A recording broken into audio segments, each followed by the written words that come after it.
Hello. How are you doing, Clarice? I'm good. What's going on? First of all, happy Women's History Month. And I have to Yes. say that Every because March. every March, and just like Black History Month in February, we know that women's history is every day. So, Yes. Couldn't have life without women. could not.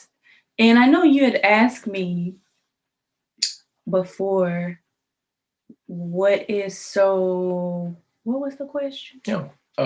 You know, what do you value? What is Okay. important to you when it comes to Women's History Month? Because I know you, Mhm. especially this year and last year, you've gone all out when it comes to Women's History Month in celebrating it and doing social media posts and everything. Oh, okay. So I guess for me, well, I know for me, being a woman, that uh, I value the what we bring. Mhm. I value everything about what we bring to any table. I value our strength, our empathy. I value our just our abilities to change the dynamic when it comes to certain Yeah, I issues. hear you on that. Um, we bring a different energy. And so it's just important to have women involved in all decisions because there is this, um, you know, we just, we're just amazing. I mean, there's so much I can say, but with so little time Well, that. this year particularly is a special Women's History Month, Mm, being that there is now the first ever woman to be Vice President of the United States, and yes, Congress has the largest number of women ever. So that's right. I see you smiling about that. I mean, it's again always wonderful for us to be Yes. at tables, especially when it comes to running a country and making decisions. Mhm. Um, so I am very pleased and very excited about that and very happy. We still have to figure out this wealth gap, and Yes. Alice households. with not only that, but just even the pay rate ratio between women and men. Yes. That's Yes. also that's a whole nother You know topic. something that totally makes no sense to me, Mm-mm. that a woman who has the same or even more experience, qualifications, and skills Mm. could be paid so much less. That sounds ludicrous to me. It is, and it is. Uh, but yeah, that's a conversation for another day because it's a very for us. Okay, so that's our Google. So just ignore that. Yeah. She tells us what to She do. tells us what to do. Um, so yeah, that's a conversation for another time, and we could be talking about that the whole segment. But Okay. we know that disparity is there and it needs to be addressed Well, because we are fully capable. let me And ask you a question. mhm. If you could name the top five women historical figures Mm. that whose works, deeds, and actions and words have influenced you, who will those top five be? It's tough, huh? Is That that a is, tough question? yeah, that's hard. That's like asking me top five dead or alive of my favorite MCs or something. Yeah. That's Well, let me, tough. and before I even thought to ask you this question, I thought about it for myself. Hmm. And, of course, I said my mom and my two grandmothers That's and without my great question. grandmother. Without So question. that's like the top. But then the last two, I thought about Ella Baker and Fannie Lou Hamer. Yeah, Uh, and Ida B. Wells Burnett, she's one of my patron saints. Everybody that knows me knows she is, mhm. and I let everybody know. Um, you know, we talked about, our mothers and everything, of course, our grandmothers. Mhm. without question. And then you had Audre Lorde. You have Yes. oh, mm, and I also have a new book from Octavia Butler, Oh, who Octavia Butler. Oh my gosh. yeah. Let me just tell you, those of you that are into Afrofuturism, if you do not know who Octavia Butler is, Mhm. you need to know who she is. Yes. Octavia, because uh, she and Sophia, I can't even think of Sophia's Don't last ask name. me. I forgot her last name, but she is the writer and creator of The Matrix and also Terminator. Terminator. Yes. Yes. And she was never given credit for that. Yes, So, but she won a lawsuit yes. in the last year or so. But Okay. back to, I know I mentioned, of course, you have Harriet Tubman, Yeah. and you have, Shirley Chisholm, Uh-huh. and you have women here in Arkansas. There's so many to name. Like if I know you and you are a woman or you identify, then you are that woman that I'm talking about. All right. All right. So Fair enough. let's just Fair say enough. that, because I don't want to leave any names out. But I there's a quote that Audre Lorde says Okay. that I really love, and it talks about pretty much what we're about to get into, which is our civility and our discourse with one another. All right. And she says it's not our differences that make us that divide us, right? It's our inability to recognize and to accept and celebrate those differences. Yes. That divide us. And that's such a powerful quote. Man. Yeah. And oh my gosh. So let's dig into that just a little bit. And before we dig into that, I just want to say that what you just said, that quote you just said, it reminds me of a couple of days ago I heard on NPR. They were talking about the women of the Afghan parliament and how these women are constantly under death threat. And they were interviewing one of the women who is the main peace negotiator between the Afghan government and the Taliban. And she has survived three assassination attempts. And they've also tried to assassinate her mother a couple of times. And the reporter asked her, well, after all this, how can you sit at the table with the Taliban across the table from them and talk to them about peace? And she said something so powerful. She said, well, in Afghanistan, we have a saying that blood doesn't wash blood. Water washes blood. Wow. And I'm like, that's the epitome of civil discourse right there, is blood doesn't wash blood. You don't, because you're hurting, you don't go hurt someone else. Yes, basically. That is very powerful. Yes, indeed. So yeah, our differences, we're celebrating those differences. And how do we do that? A lot of times we do that within the story. I mean, just like the story that you just told me with the Afghani sister. Yes. And our stories are what create conversations. Our stories are what create connection. Because I can't connect with you if I really don't know what your story is. Whatever that is, we may have a common bond. We may have a common something that connects us in our lives.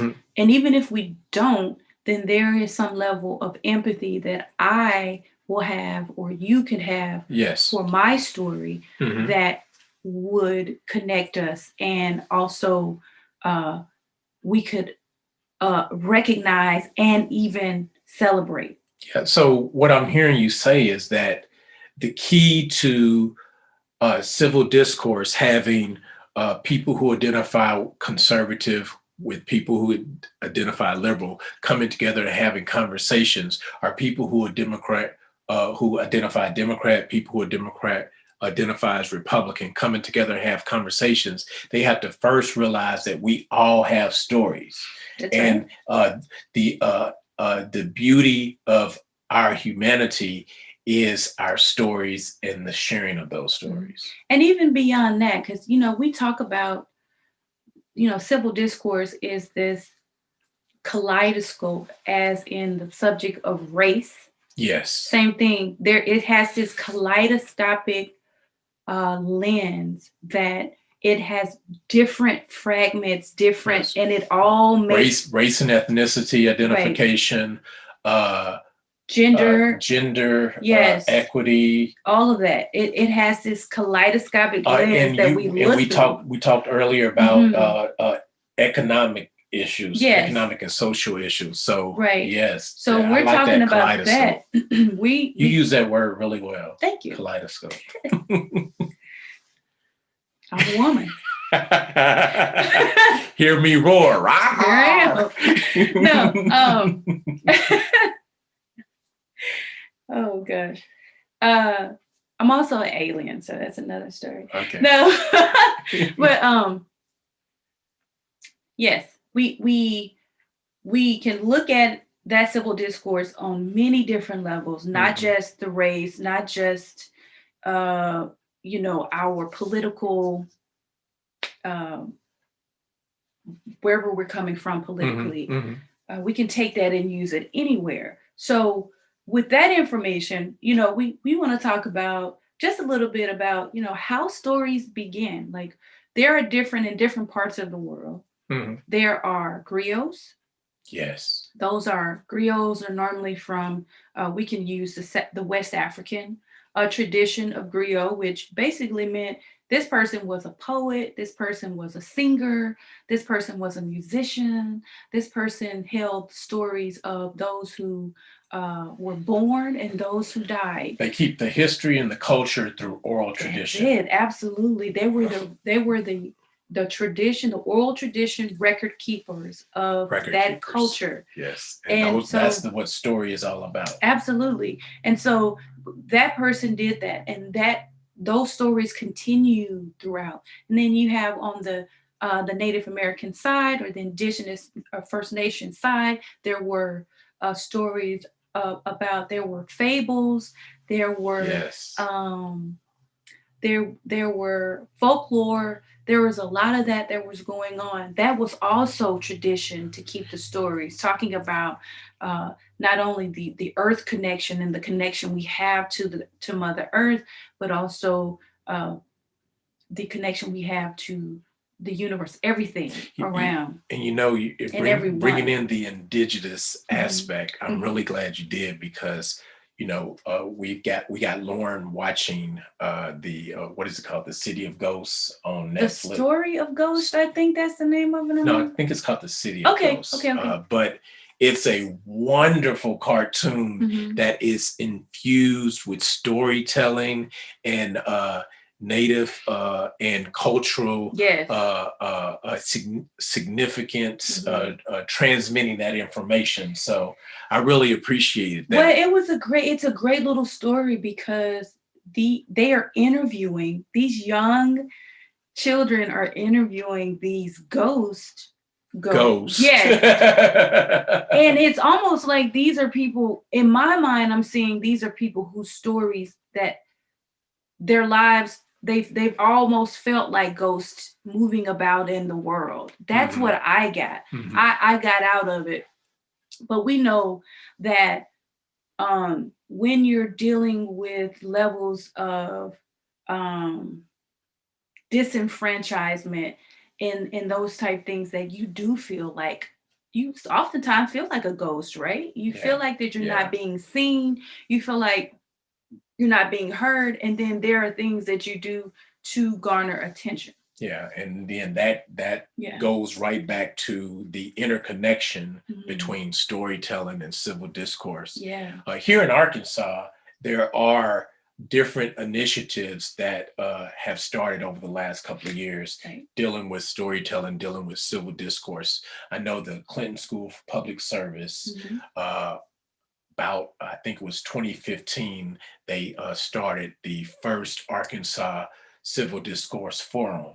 I don't know where that's gone since then, but that was like the first major initiative that I'm aware of. We also have the Fulbright College over in UA Fayetteville. They've been doing things with Arkansas Stories. Here at PBS, Waffle man. Yeah, well, Yeah. one definitely, of course, the Washitaw Foothills Youth Media Arts and Literacy Collective has been recording stories for at least the last, And what, working 9 or 10 years? yes, working with our You're youth. working with young people. Here at PBS, uh, we do the American Portraits, and American Portraits is a valuable resource, both on TV and online, Yes. where you're able to see people tell their stories. And it had a upsurge of input during this pandemic, and everybody's sheltered in place. So definitely check that out. Also, coming to Little Rock. Coming to Little Rock this now, basically, March 25th through April 25th will be StoryCorps Mobile. Yeah. And Waffle Mac They're coming. is partnered with several different organizations to do that.